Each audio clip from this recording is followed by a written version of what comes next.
Panginoong Maria, napupuno ka ng grasya.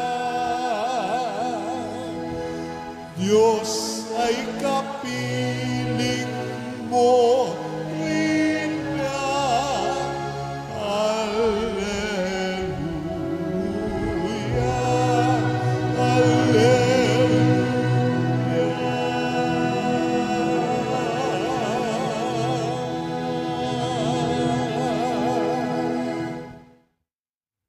Sumainyo ang Panginoon.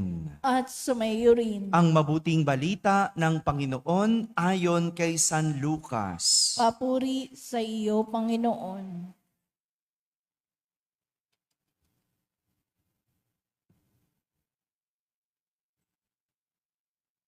Noong panahong iyon, ang Anghel Gabriel ay sinugo ng Diyos sa Nazareth, Galilea, sa isang dalaga na ang pangalan ay Maria. Siya'y nakatakdang ikasal kay Jose, isang lalaki buhat sa lipi ni Haring David. Paglapit ng anghel sa kinaroroonan ng dalaga, binatis, wika niya, "Sumasayo ang Panginoon." Nagulumihanan si Maria sa gayong pangungusap at inisip niyang mabuti kung ano ang kahulugan niyon.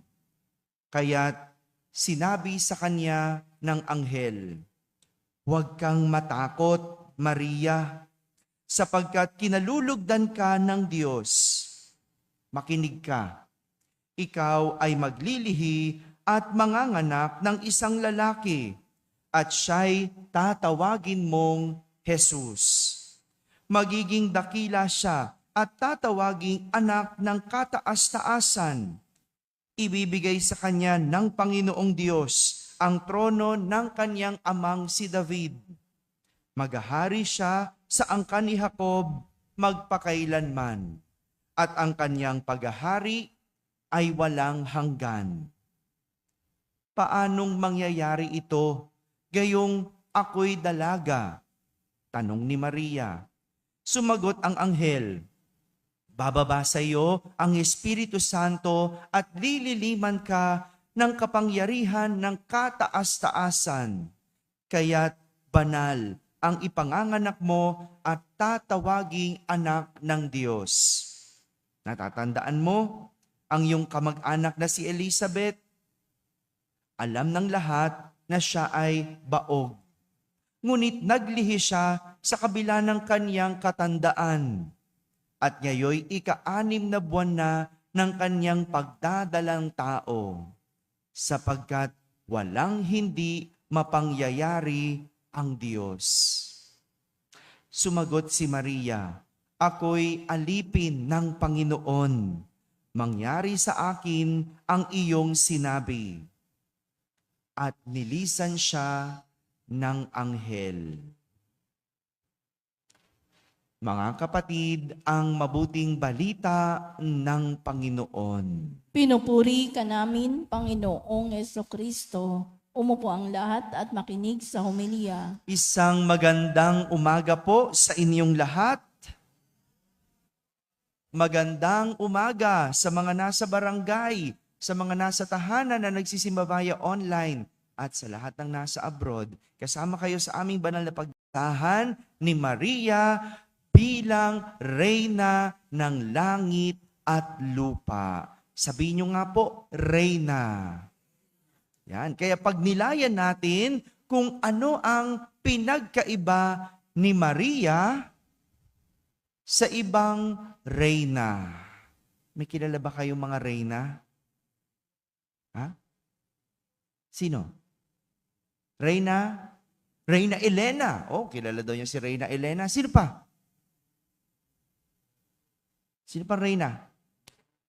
Emperatriz. So mag-ano na tayo, mag-sagala na tayo, no? Dito sa atin, sino bang reyna? May mga nagre-reyna-reynahan no? Ayaw natin pangalanan, no? Pero ano ba ang pinagkaiba ni Maria sa mga reyna. Si Maria ay mula sa isang ordinaryong pamilya. Kaya siya'y isang ordinaryong babae.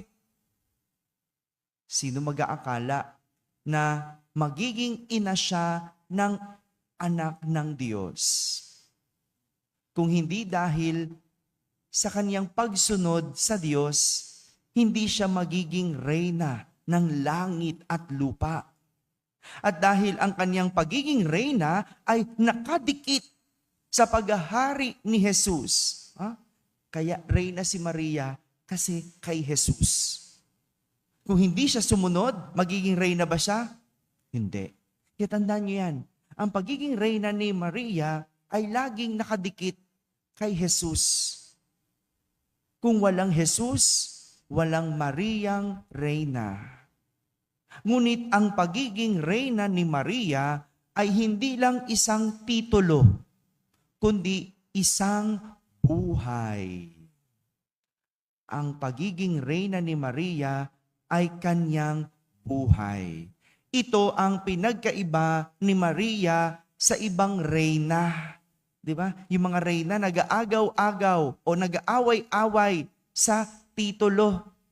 Kaya nga, ang galing nating manood ng mga Miss Universe, mga reyna, may titulo. Di ba? Pero si Maria, hindi titulo ang kanyang pagka-reyna, kundi isang buhay. Tingnan natin kung anong pinagkaiba ni Maria sa ibang reyna.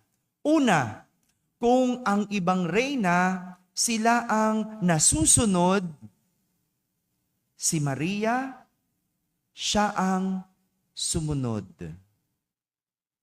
Kung ang ibang reyna, sila ang nasusunod at nagpapasunod. Di ba? Ganyan ang mga reyna. Di ba? Ganyan ang mga nagre-reyna-reynahan. Gusto, sila ang masunod. Si Maria, siya yung sumunod. Gaya ng pagsunod na ipinakita ni Maria nang tanggapin niya ang plano ng Diyos na maging ina ng kanyang anak.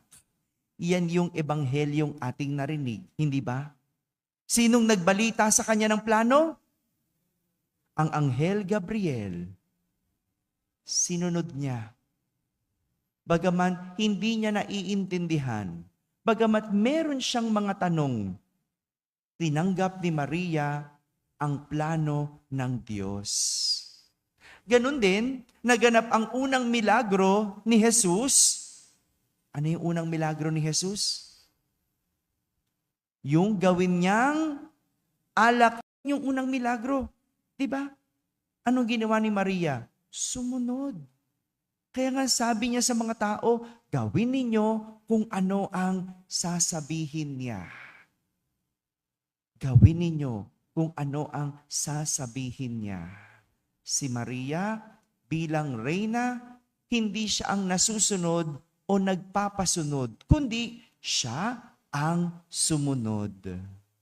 Pangalawa, kung ang ibang reyna, sila ang pinaglilingkuran, si Maria, siya ang naglingkod.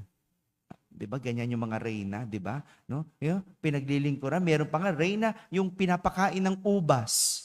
No? Yung nganga na lang siya. No? Diba? May mga gaya reyna. No? Sila yung pinaglilingkuran. Sila yung pinagsisilbihan. Kaya mga reyna dito sa lupa, maraming alipin. Kasi kailangan sila ang paglingkuran, pagsilbihan. Pero si Maria, iba, siya ang naglingkod. Bilang ina, buong buhay ni Maria, pinaglingkuran niya si Jesus. Pinaglingkuran. Mula sa kapanganakan hanggang kamatayan, andoon ang mahal na Birheng Maria. Andoon, lagi para kay Jesus. Ganyan ang pagkareyna ni Maria. Siya yung naglilingkod. Siya yung nagbibigay. Siya lagi ang nagpapaalipin. Bakit hindi? 'Di ba? Pag nagdadasal tayo, 'di ba? Tayo'y humihingi sa mahal na Birhen na tayo ilapit sa Diyos, no? Inuutusan natin ang mahal na ina, no? Reyna 'yan kumpara sa atin, pero ganyan. Ang gampanin ni Maria, buong buhay bilang isang lingkod. At pangatlo, kung ang ibang reyna, sila ang namumuno, si Maria, siya ay namamagitan. Namamagitan. Ha? Dinadala ni Maria ang mga tao palapit kay Jesus, hindi bilang pinuno, kundi bilang tagapamagitan. Ganyan yung ginagawa niya, tagapamagitan. Kaya nga tayo, dumadaan tayo kay Maria para ipamagitan tayo o maging tagapamagitan natin kay Jesus. Hindi siya ang pinuno, tagapamagitan lang. Ganito ang buhay ni Maria bilang reyna.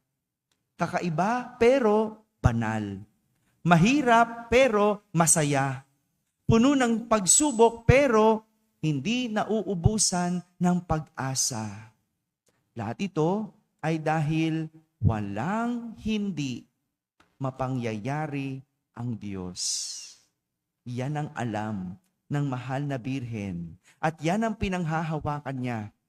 Walang hindi mapangyayari ang Diyos. Kaya kaya niyang baguhin ang lahat.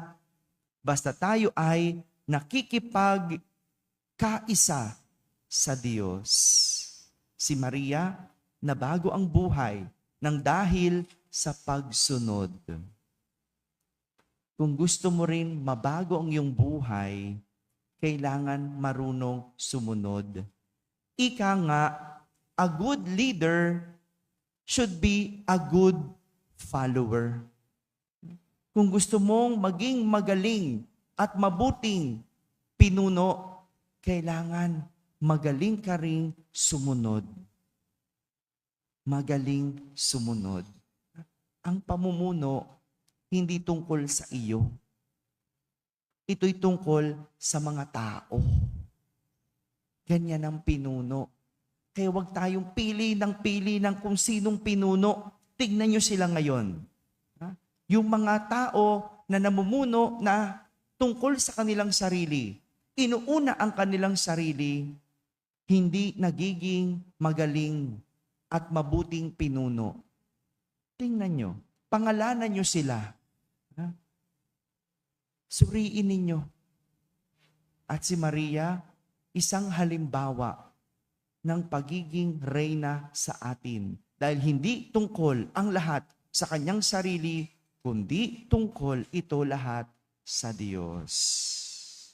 Lahat ito nagawa ni Maria dahil kay Jesus.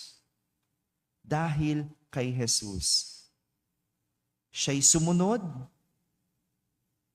siya'y naglingkod, at siya'y namagitan. Lahat ito nagawa dahil sa Diyos.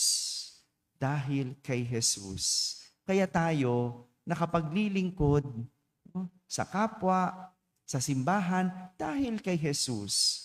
Kaya natin nakakaya ang mamagitan dahil mayroong Diyos sa atin. Kaya natin lahat sumunod dahil sa Diyos. Mga kapatid, itong pinagkaiba ni Maria sa ibang reyna. Hindi siya ang nasunod, kundi siya ang sumunod. Hindi siya ang pinaglingkuran, kundi siya ang naglingkod. At hindi siya ang namuno, kundi siya ang namamagitan. Amen. Amen.